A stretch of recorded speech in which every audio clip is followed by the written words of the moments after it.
Shanghai Direct à présent 6h50. Louise Ekland revient dans une heure, mais Émilie Torchman nous attend à Shanghai. Émilie, voilà qu'un responsable du Parti communiste chinois, qui est à Paris depuis octobre, ne veut plus rentrer en Chine. Racontez-nous.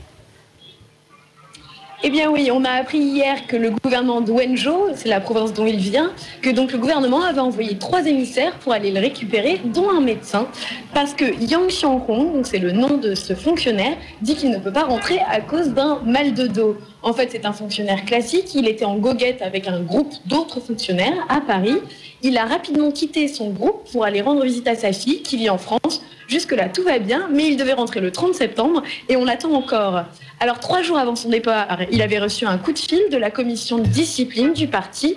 Ça veut dire qu'il est soupçonné de corruption. Pour lui, c'est très grave, il risque la mort, ce qui peut expliquer sa disparition soudaine.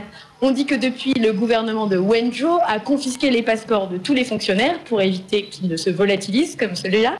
Début octobre, un autre fonctionnaire de Shanghai, cette fois, était parti à Paris et lui non plus n'est toujours pas revenu.